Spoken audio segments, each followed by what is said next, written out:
Hey guys, how's it going? Hope you're having a good day. Good day here, sun's out.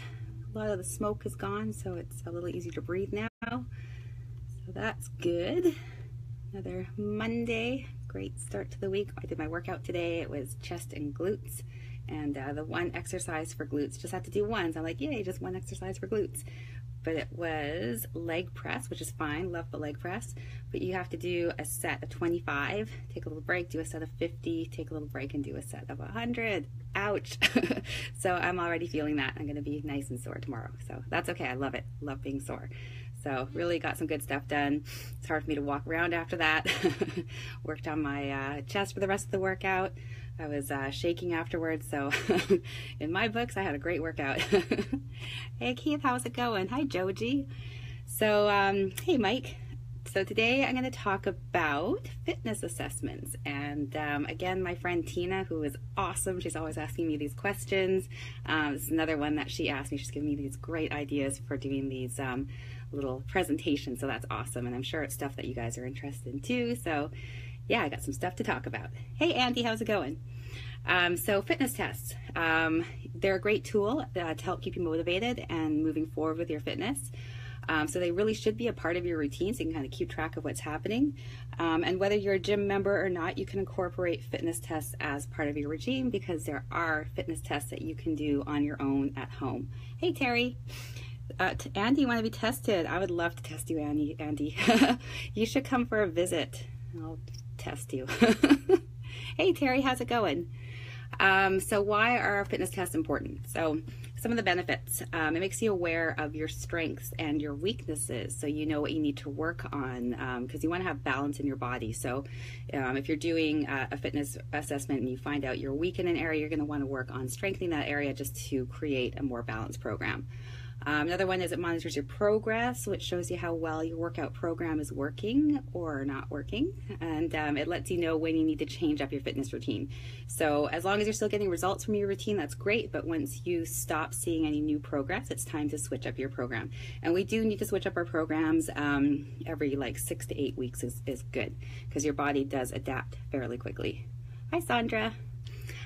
So fitness tests you can do at home because not everyone wants to go to a gym and pay somebody to test them because it does cost money, and maybe you don't feel like being tested in front of a bunch of other people, or maybe you just want to keep your test results private to yourself. Whatever the reason is, here's some tests you can do at home, and none of these tests involve running, which was the request from my friend Tina, was how do I test my fitness level without having to run.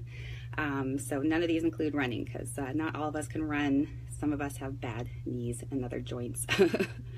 Hi Tina, how's it going? So Tina, I'm talking about fitness tests today. So thank you for giving me that idea. And we're just getting into the different tests that you can do at home. So for muscular strength and endurance, you can do the push-up test. So you're going to perform as many push-ups as you can in 1 minute. Men should do these from their toes.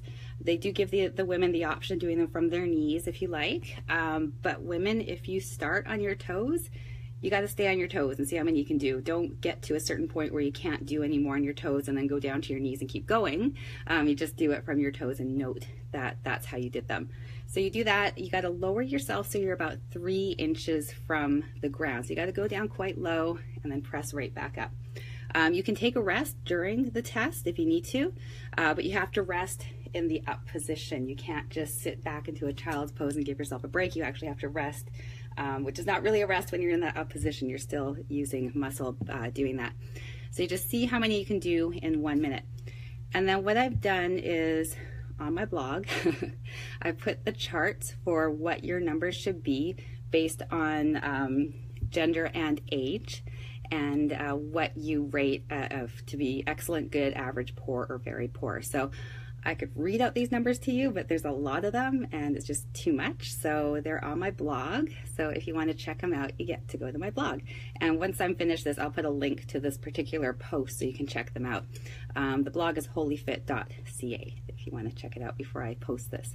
So just to give you an idea, for men, an average score for men 40 to 49 would be 20 to 29 push-ups.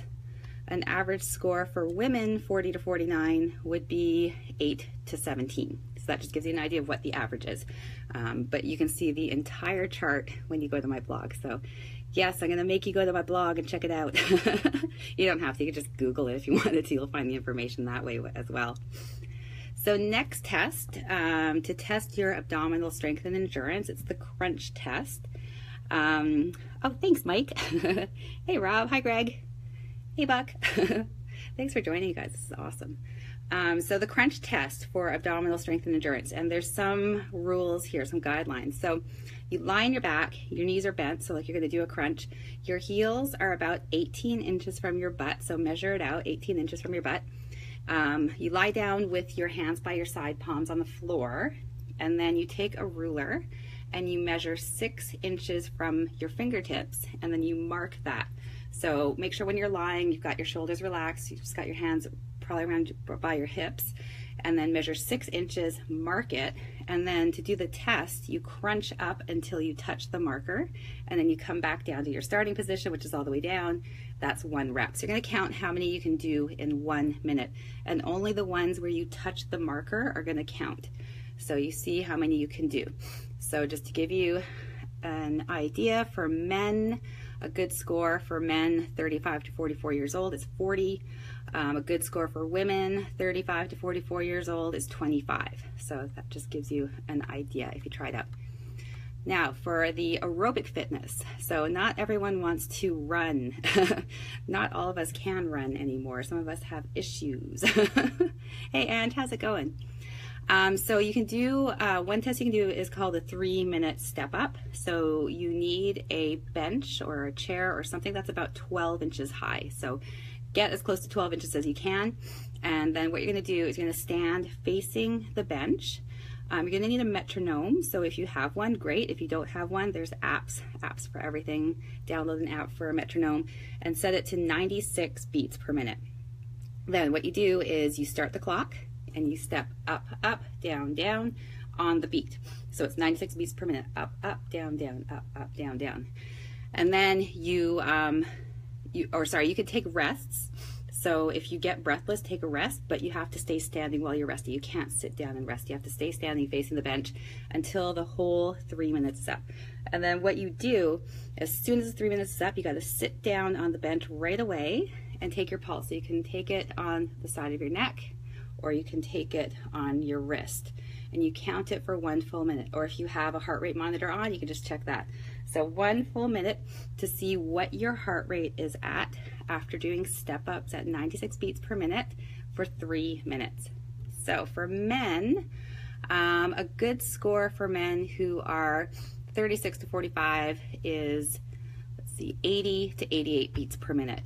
For women, 36 to 45, a good score is 89 to 96 beats per minute. Women tend to have a higher heart rate. That's just the way we're made. So if you don't want to do a step up, maybe you've got bad knees and you can't do a step up, 12 inches, that's pretty high, it's a foot. So if you don't want to do that, or you can't for some reason, you can do the 1 mile walk test instead. So if you are going to do the 1 mile walk test, make sure that you are able to walk 15 to 20 minutes without it being too difficult. So if you can't walk 15 to 20 minutes without it feeling super uncomfortable, don't do this test, okay? So if you are going to do it, you're going to, and don't do it on a treadmill either, because it'll skew your results. So make sure, first of all, measure out that mile so you know where to stop. And then you're going to warm up by walking around slowly for 3 to 5 minutes. Make sure your body is nice and warm. And then once you are warmed up, you're going to start your timer. You're going to walk your mile as quickly as you can. And it's walking. It's not running, jogging. It's walking. And then as soon as you finish your mile, note your time. So good score for men 40 to 49 is about 13 to 14 minutes. Good score for women 40 to 49 is about 14 to 15 minutes. If you need to convert that into kilometers, Google it, because I'm not sure what a mile is in kilometers. I can't remember. Just Google it. It's there. Hey, Maria, how's it going? So that's it. Those are 4 different tests. The 2 last ones are both for cardio, so choose one. You don't have to do both. And you can do them regularly. So maybe, you know, do them every 6 to 8 weeks and make sure that you are marking down the results. So you have a record of it.